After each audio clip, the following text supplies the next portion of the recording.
guys, so what we're gonna do here today is I'm taking you guys out to the field to a neighbor's machine shop, and this guy lives way out in the sticks and he doesn't have power, so he just bought this really fancy automated lathe, and his service right over there, he has just a typical farm service, 100 amp 240 volt. And this lathe requires 400 volts, 3-phase. So to get 3-phase out in the sticks here, well, is kind of expensive. So what he did with my recommendations is we went with a generator system. So this generator was sized by the generator company with the transformer for the demand of the lathe that he installed into his shop. And we are going to wire it up. And I left my awesome possum screwdriver right there since last week. But anyways, let's do our tour. It's a nice little Kubota Diesel. This one's 3-phase 208 volt, supplying 30 kilovolts. No, 30 kilowatts. So it's a 38 kVA transformer.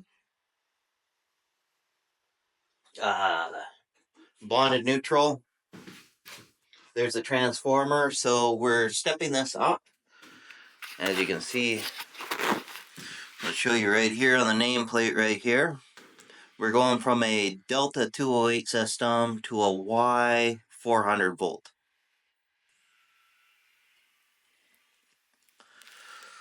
We're going to be running a cable from here to the transformer, from the transformer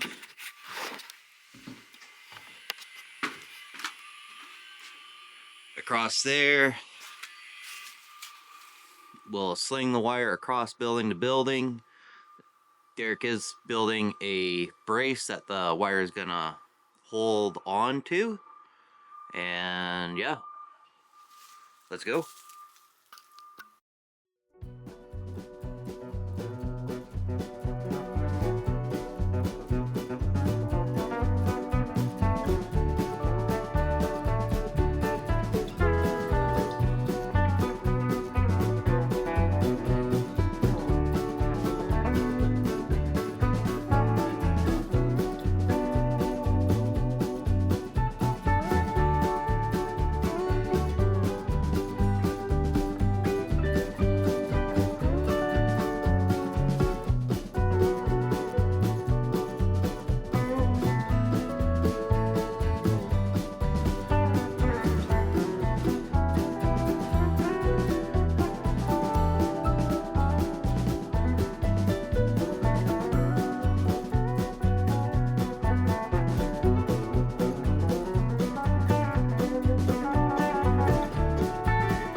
Okay, so you guys watch me just hit a rock right here.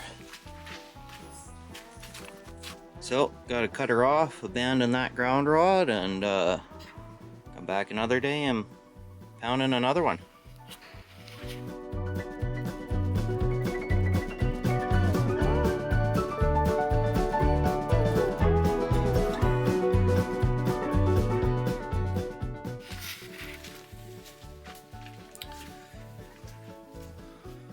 So a trick I use for when I'm drilling through a wall here is you get yourself a long bit the same size of what your arbor is. You figure out where you want to drill it.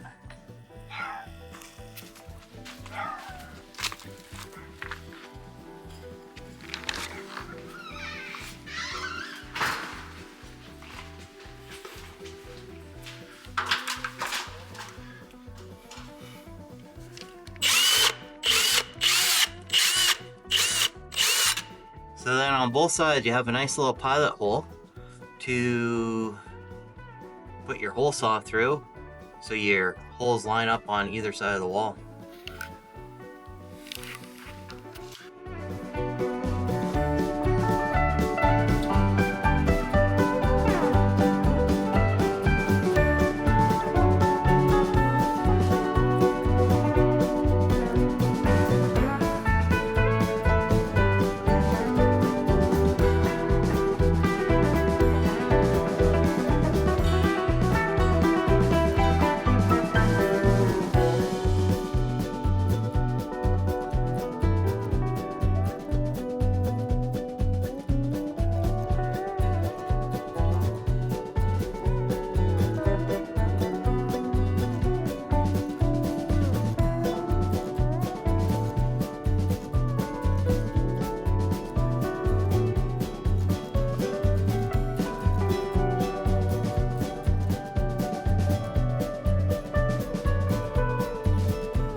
There, get out of making shadows, but hey, we got the generator side all hooked up now. In these tight pecker heads, what makes life a lot easier is this guy right here. It's a wire bender by Racketeer.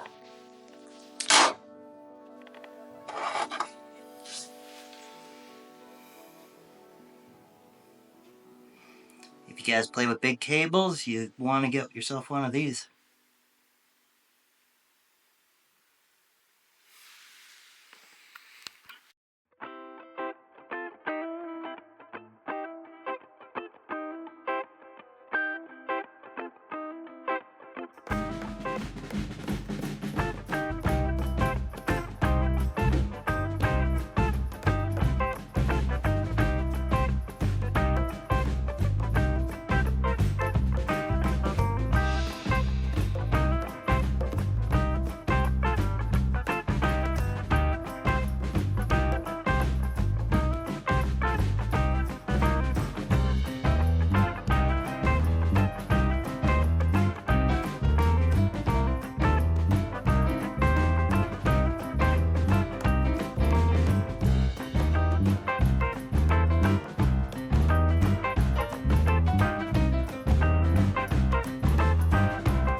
Okay, we got our ground wire ran from the 2 ground rods. I'm going to be replacing or just adding a ground rod because the one hit a rock and didn't go any further than 4 feet. We got the ground onto the chassis of the generator. And we got the transformer all wired up.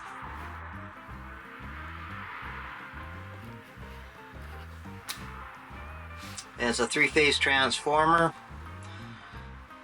It's going to be a step-up transformer, 208 volt delta to a 400 volt wide wound.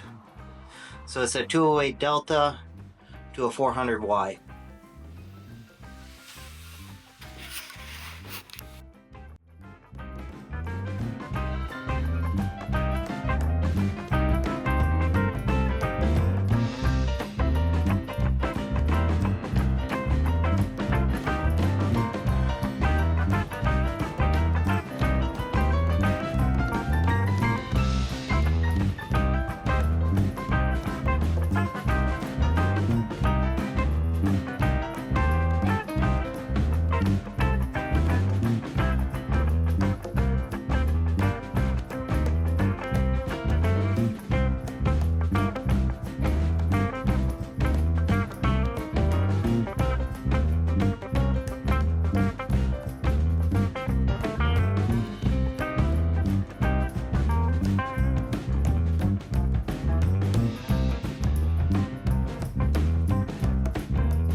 Okay, so we got this disconnect here all wired up. We got our line side at the top, got the load side at the bottom. What this is, what people don't realize what these are for. If we look up there, you see it has those little metal strips in there. And what this is called, it's called an arc shield. So this switch is rated for the, you can interrupt the load while in operation because of that arc shield in there. So as the contacts open up, there'll be an arc that is created as the switch opens, and that arc shield will absorb that arc. We got the load side right there, going to the lathe. Got everything ran all nice and pretty. Still got to put one strap there, forgot about that. Then inside here, we got the disconnect circuit breaker all wired up. Inside, I used some instrument tubing clamps to strap the cable. These don't come with any places to strap the cable down, but she's good and secure now. Ground goes to right there.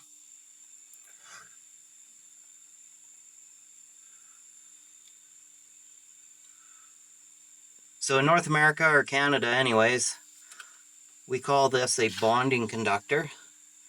The only ground that there is at the service, at the ground rods. Everything else is a bond. But in Europe and the rest of the world, they call it a PE, and I believe that stands for potential earth, or they'll call it earthing.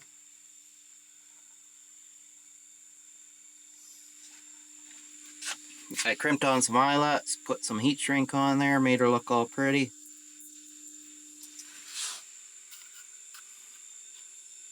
Cool. Well, we're going to fire her up and do all of our tests, make sure our voltage and phase rotation and hertz is all good.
Okay, so we got the generator shed all wired up. Got a light switch. Got the junction box there. I did a split receptacle so we can plug in his lights. These are customer installed lights here. That's constant 120, that's switched 120. Put a receptacle down there for the block heater, and then if he wants to put a battery maintainer on later on. So we're going to fire it up, go through the tests. I'm going to test right here our voltage to make sure we got 208 volts going to our transformer. And I'm also going to check the phase rotation, see if it's clockwise phase rotation right here. And then we're going to test down the line. So catch you guys in a bit.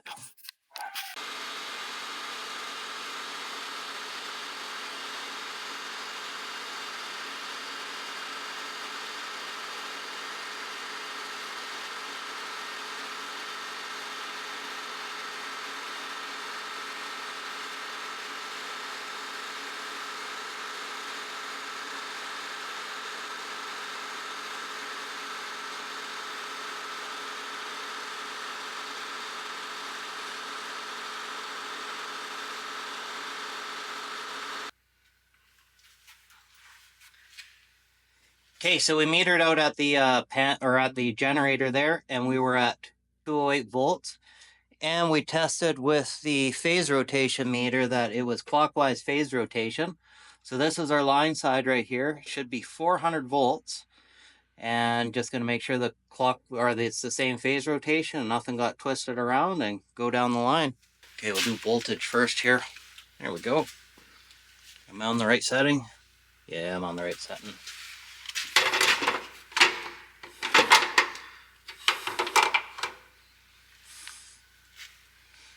Okay.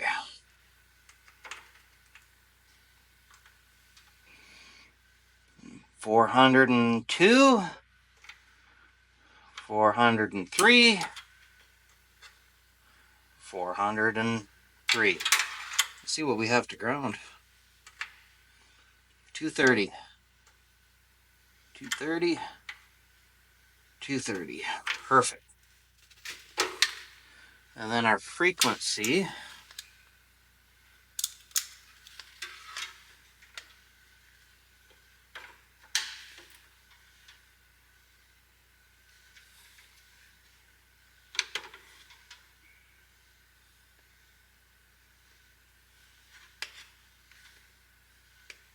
Might have to be on to measure frequency.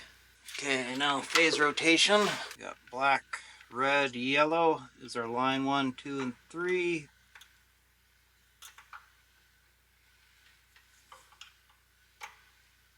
And we have a clockwise phase rotation.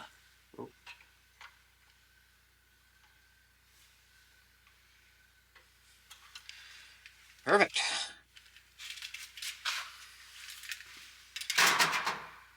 Now we'll throw this side on. And that's off, that switch, just to make sure. Yes, off. No sparks. It's always a win. You left it open. Yeah, I want it open, just so I can throw the clamp meter on it.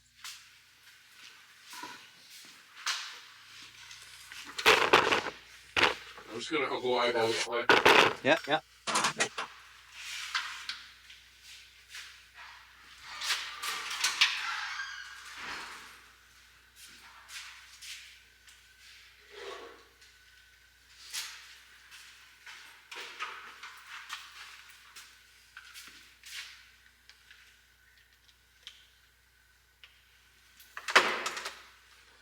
Okay, so right here, well, we're gonna meter out our phase rotation again. So I don't know what it is with these European ones. They have their color codes all wonky. But we got black as our line 1.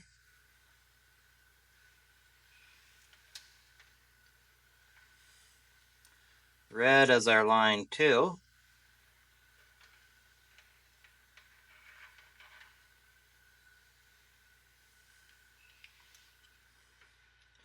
And yellow is our line 3, and we still got a clockwise rotation.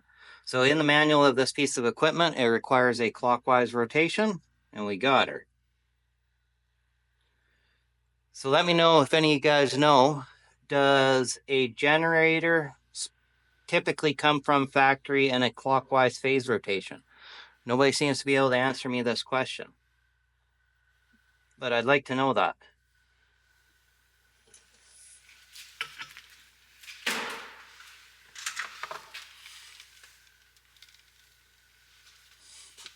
Now we'll test our volts with our fluke here.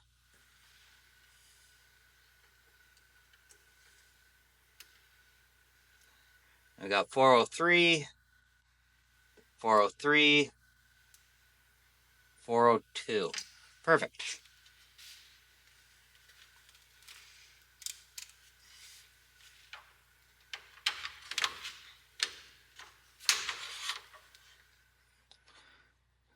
This one's not reading my hertz, so I'm going to go grab a different meter.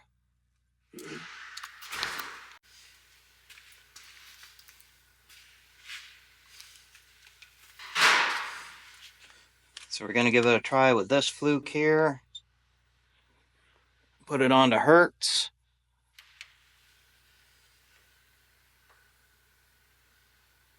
must need to be running to read hertz.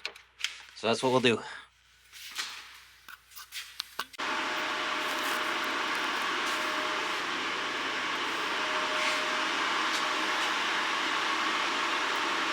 So there we go, we got lights, but we have no action. I guess the guy's got to come and set it up for him. So anyways, thanks for watching.